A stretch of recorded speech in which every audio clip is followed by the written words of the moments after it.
ಏನಂದರೆ ವಾರ್ಡ್ಗಳ ಸಂಖ್ಯೆಗಳನ್ನು ಕೂಡ ಜಾಸ್ತಿ ಮಾಡಿ ಈ ರೀತಿಯ ಆಗ್ರಹ ಕೂಡ ಕೇಳಿ ಬಂದಿದೆ.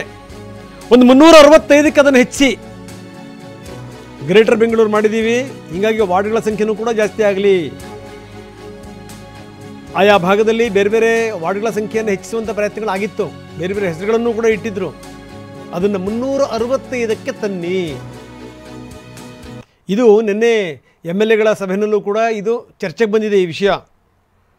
ಪ್ರಮೋದ್, ಇದಕ್ಕೆ ಸಂಬಂಧಪಟ್ಟಂಗೆ ಏನು ನಡೀತಾ ಇದೆ? 365 ವಾರ್ಡ್ಗಳನ್ನು ಹಾಕಬೇಕು ಅನ್ನುವಂಥದ್ದು. ಒಂದು ನಿಮಿಷ ಹಾಗೆ ನೀವು ಸಂಪರ್ಕದಲ್ಲಿರಿ ಪ್ರಮೋದ್, ಮತ್ತಷ್ಟು ನಾನು ನಿಮ್ಮ ಜೊತೆಗೆ ಮಾತಾಡ್ತೀನಿ. ಇನ್ನೊಂದಿಷ್ಟು ವಿವರಗಳನ್ನು ನಾವು ನಿಮಗೆ ಕೊಡ್ತಾ ಇದ್ದೀವಿ. ವಲಯವಾರು ವಾರ್ಡ್ಗಳ ಸಂಖ್ಯೆಯನ್ನೂ ಕೂಡ ಹೆಚ್ಚಿಸಿ. ಇದು ಬೆಂಗಳೂರು ಕೇಂದ್ರ ವಲಯದಲ್ಲಿ 63 ವಾರ್ಡ್ಗಳು ಬರ್ತವೆ, ಬೆಂಗಳೂರು ಉತ್ತರದಲ್ಲಿ 75 ಬರುತ್ತವೆ,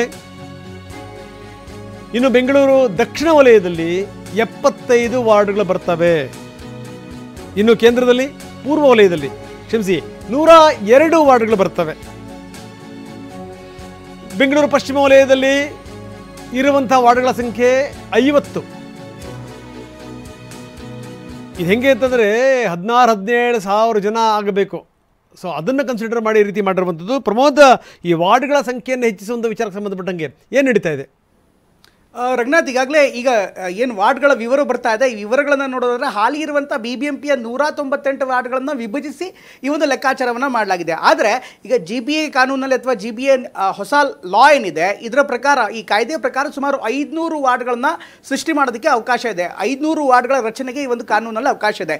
ಈ ಕಾರಣಕ್ಕೋಸ್ಕರ ಒಂದು ಟ್ಯಾಕ್ಟಿಕಲ್ ಆಗಿ, ಪೊಲಿಟಿಕಲ್ ಆಗಿ ಕೂಡ ಒಂದು ಚರ್ಚೆ ಆಗಿದೆ. ಅಂದರೆ ಈಗಾಗಲೇ ಬೆಂಗಳೂರು ದಕ್ಷಿಣ ಇರ್ಬೋದು, ಬೆಂಗಳೂರು ಪೂರ್ವ ಇರ್ಬೋದು, ಬೆಂಗಳೂರಿನ ಉತ್ತರ ಭಾಗದಲ್ಲಿ BJP ತುಂಬ ಸ್ಟ್ರಾಂಗ್ ಆಗಿದೆ.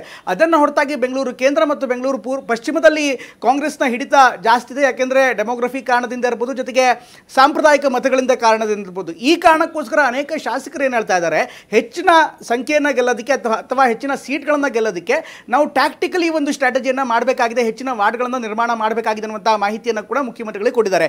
ಈ ಕಾರಣಕ್ಕೋಸ್ಕರ ಬೆಂಗಳೂರು ಕೇಂದ್ರ ಸೇರಿದಂತೆ ಬೇರೆ ಬೇರೆ ಭಾಗದಲ್ಲಿ, ಅಂದರೆ ಎಲ್ಲೆಲ್ಲಿ ಕಾಂಗ್ರೆಸ್ನ ಹಿಡಿತ ಇದೆ, ಜೊತೆಗೆ ರಾಜಕೀಯವಾಗಿ ಕೂಡ ಎಲ್ಲಿ ಹೆಲ್ಪ್ ಆಗುತ್ತೆ, ಇದೆಲ್ಲವನ್ನೂ ಕೂಡ ಗಮನಿಸಿ, ಜೊತೆಗೆ ಆಡಳಿತಾತ್ಮಕವಾಗಿ ಕೂಡ, ಅಂದರೆ ಈಗಾಗಲೇ ಬೆಂಗಳೂರು ಕೇಂದ್ರವನ್ನು ನೋಡ್ತಾ ಇದ್ರೆ ಕೇವಲ 50-55 ವಾರ್ಡ್ಗಳು ಮಾತ್ರ ಬರುತ್ತೆ. ಅಂಥ ಒಂದು ಸಂದರ್ಭದಲ್ಲಿ ತುಂಬ ಕಷ್ಟವಾಗುತ್ತೆ, ಅಂದರೆ ಆಡಳಿತಕ್ಕಿಂತ ಹೆಚ್ಚಾಗಿ ಸಂಖ್ಯೆ ತುಂಬ ಕ್ಷೀಣವಾಗಿಬಿಡುತ್ತೆ. ಇದೆಲ್ಲವನ್ನು ಕೂಡ ಗಮನಿಸಿ, ಜೊತೆಗೆ ಪಾಪ್ಯುಲೇಷನನ್ನು ಕೂಡ, ಅಂದರೆ 16-18 ಸಾವಿರ ಪಾಪ್ಯುಲೇಷನ್ನ ಆಯ್ಕೆ ಮಾಡ್ಕೊಳ್ಳಿ, ಒಂದು ಕ್ಷೇತ್ರವನ್ನು ಪರಿಗಣಿಸೋದಕ್ಕೆ ಅಥವಾ ವಾರ್ಡನ್ನು ಪರಿಗಣಿಸೋದಕ್ಕೆ ಇರುವಂಥ ಸಲಹೆ ಕೂಡ ಬಂದಿದೆ. ಇದೆಲ್ಲವೂ ಕೂಡ ಸಲಹೆ ಅಷ್ಟೇ, ಆದರೆ ಕಾನೂನಲ್ಲಿ ಸುಮಾರು 500 ವಾರ್ಡ್ ರಚನೆಗೆ ಅವಕಾಶ ಇದೆ. ಹೀಗಾಗಿ ಇದನ್ನು ಹೇಗೆ ರಚನೆ ಮಾಡ್ತಾರೆ ಅದೆಲ್ಲವೂ ಕೂಡ ಒಂದು ಕಮಿಟಿ ಇದೆ, ಈಗಾಗಲೇ ಡಿಲಿಮಿಟೇಷನ್ ಕಮಿಟಿ ಕೂಡ ಇದೆ. ಈ ಡಿಲಿಮಿಟೇಷನ್ ಕಮಿಟಿಯ ಮುಂದೆ ಎಲ್ಲ ಸಲಹೆಗಳನ್ನು ಕೊಟ್ಟರೆ ಅದಾದ ಬಳಿಕ ಒಂದು ಪರಿಶೀಲನಾ ಹಂತ ಪಾಸ್ ಆದಮೇಲೆ ಇದೆಲ್ಲವೂ ಕೂಡ ಒಂದು ಸೂಕ್ತವಾದ ನಿರ್ಣಯ ಬರುತ್ತೆ. ಸದ್ಯಕ್ಕೆ ಇದೆಲ್ಲವೂ ಕೂಡ ರಾಜಕೀಯವಾಗಿ ಒಂದು ಹೇಳಿಕೆಗಷ್ಟೇ ಸೀಮಿತವಾಗಿರುತ್ತೆ. ರಂಗನಾಥ್, ಓಕೆ, ಧನ್ಯವಾದ ತಮ್ಮೆಲ್ಲ ಮಾಹಿತಿಗೆ.